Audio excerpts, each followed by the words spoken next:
آپ کیا سمجھتی ہیں کہ ایک ایسا ملک جس کی جی ڈی پی کی گروتھ کبھی 2-3 ہی رہتی ہے، جس کی 45% لوگ غربت کی لکیر سے نیچے زندگی گزارتے ہیں، وہ دنیا کے جدید ترین ایٹم بم اور میزائل لے کے بیٹھا ہوا ہے، یہ کوئی نارمل بات ہے؟ نارمل. محمود غزنوی کس کے پیچھے آتا تھا؟ وہ سومنات کے مندر کے پیچھے آتا تھا. آپ ہسٹری پڑھ لیں، منات ایک بت تھا بہت بڑا، میں آپ کو حیران کرنے والا ہوں. مکہ میں کے مضافات میں لات اور منات 2 بت تھے، اور وہ خالد بن ولید کو مارنے دوڑی تو خالد بن ولید نے اپنی تلوار اس کے پیٹ میں کھبو دی.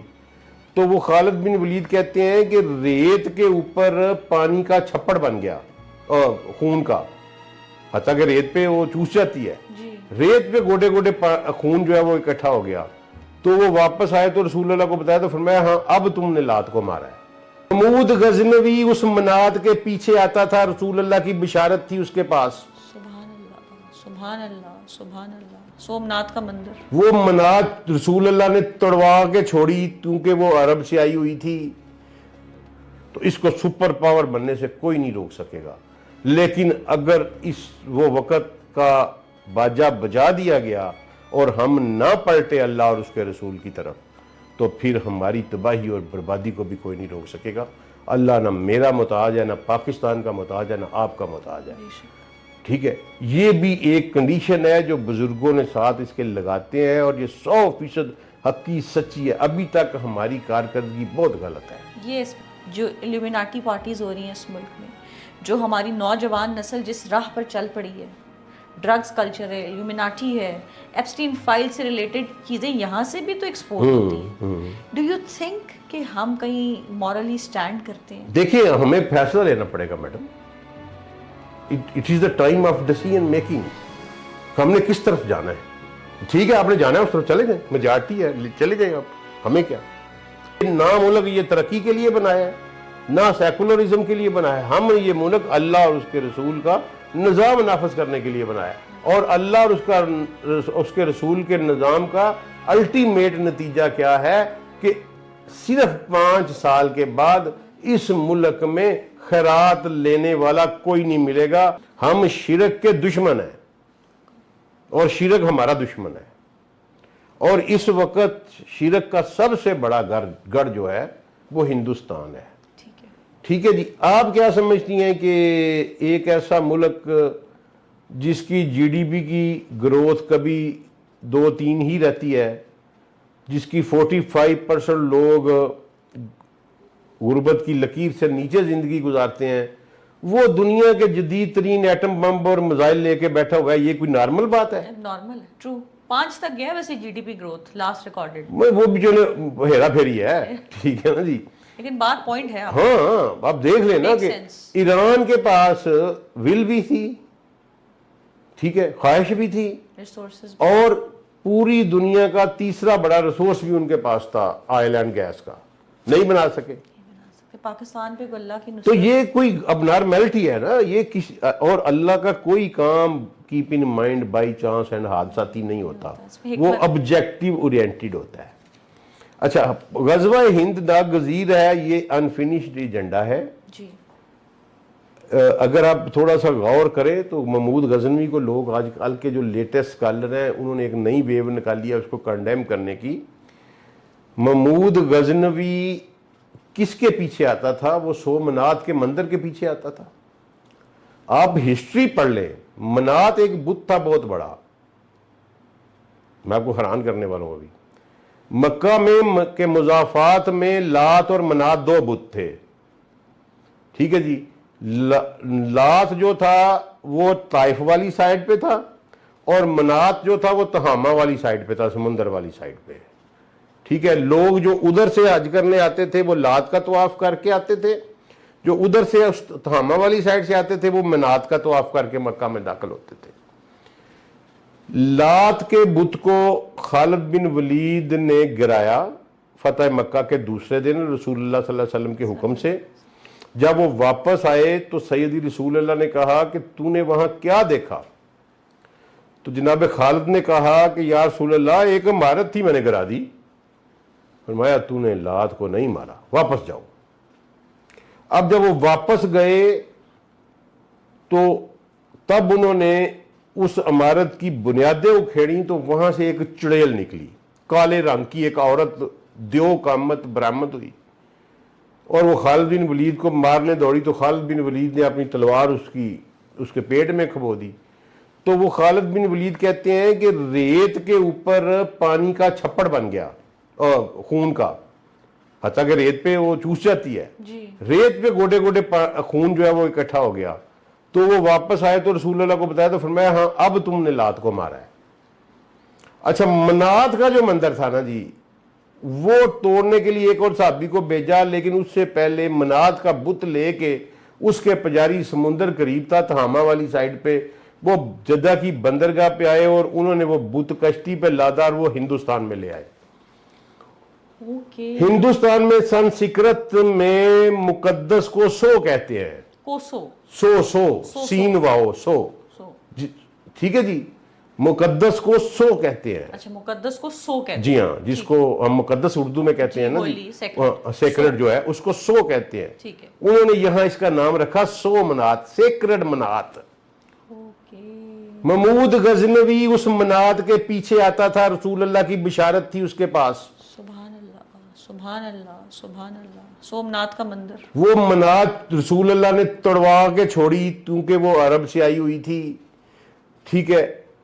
تو رسول اللہ صلی اللہ علیہ وآلہ وسلم کے وہ دیکھیں وہ کہاں وہ درہ خیبر اور کہاں کاٹھیا واڑ, پورا ہندوستان چیر کے وہ گزرا, اللہ, اور کوئی حکومت اس نے نہیں قائم کی. ٹھیک ہے, لوٹنا ہمارا حق ہے, اگر ہم اللہ کے لیے جا رہے ہیں تو دشمن کو لوٹنا ہمارے اوپر فرض ہے. کوئی اس کا مائنڈ کرے یا نہ کرے, میرے اللہ کا حکم ہے, ہم کیا کریں. ٹھیک ہے جی, وہ ان کے مال لوٹ کے لے کے جاتا تھا ضرور, لیکن اس کا مشن کیا تھا, جس دن اس نے وہ توڑ لیا وہ دوبارہ اس نے ہندوستان کا منہ بھی نہیں دیکھا, نہ وہ آیا دوبارہ. وہ رسول اللہ صلی اللہ علیہ وسلم کے مشن کے اوپر تھا. منات کی ہسٹری ہی یہ ہے, منات بت کی ہسٹری ہی یہ ہے. اس کو تباہ و برباد عرب سے جہاں سمگل کر لیا گیا تھا وہ اس کو توڑنے آیا تھا. آج بھی وہاں جتنی بت پرستی ہے یہ رسول اللہ صلی اللہ علیہ وسلم کا انفینشڈ ایجنڈا ہے. لیکن ایک بات بڑی کیٹاگوریکل احادیث میں ملتی ہے, بڑی کیٹاگوریکل, کہ جو غزوہ ہند ہوگا آخر الزماں میں, وہ اس کا پہلا لشکر جو ہے وہ ایلیا سے آئے گا, ہم نہیں ہوں گے. ایلیا سے آئے گا, ٹھیک ہے جی, ایلیا یعنی فلسطین, اور امام مہدی اس لشکر کو روانہ کریں گے.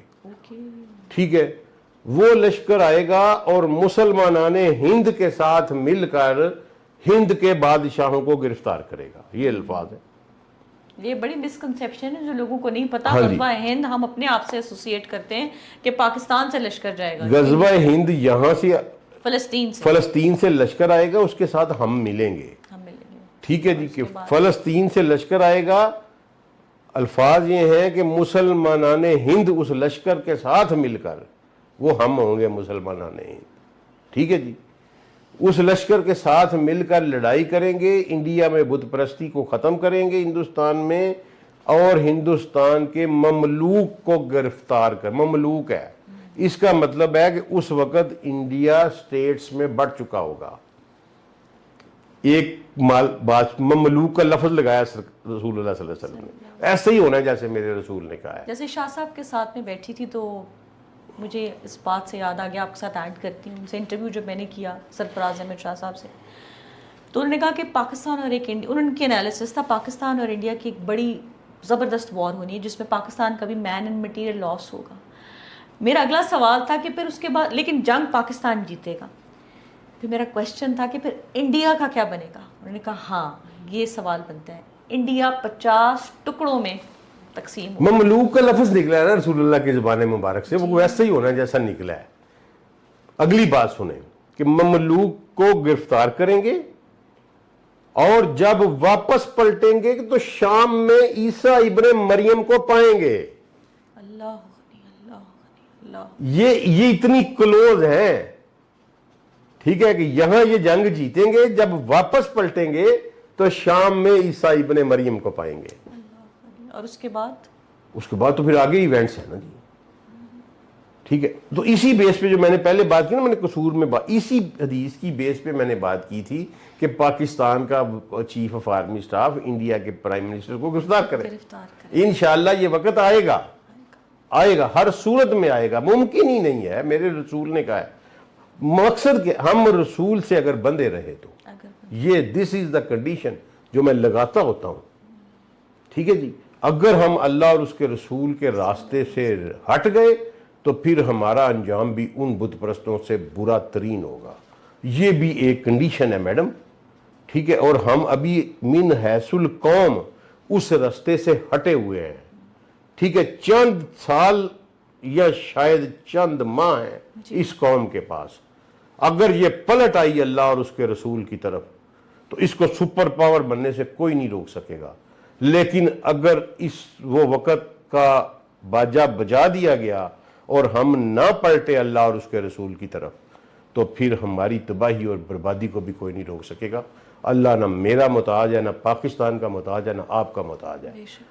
ٹھیک ہے, یہ بھی ایک کنڈیشن ہے جو بزرگوں نے ساتھ اس کے لگاتے ہیں, اور یہ 100% حقی سچی ہے. ابھی تک ہماری کارکردگی بہت غلط ہے. یہ اس پہ میں آپ سے بات کرنا چاہوں گی. پاکستان کی آپ بات کر رہے ہیں نا سلام صاحب, میں بڑا ڈیٹیل ٹاپک ہے لیکن تھوڑا سا ہمیں بتائیے, جو ایلیومیناٹی پارٹیز ہو رہی ہیں اس ملک میں, جو ہماری نوجوان نسل جس راہ پر چل پڑی ہے, ڈرگز کلچر ہے, ایلیومیناٹی ہے, ایپسٹین فائل سے ریلیٹڈ چیزیں یہاں سے بھی تو ایکسپورٹ ہوتی ہیں. ڈو یو تھنک کہ ہم کہیں مورلی سٹینڈ کرتے ہیں؟ دیکھیں, ہمیں فیصلہ لینا پڑے گا میڈم.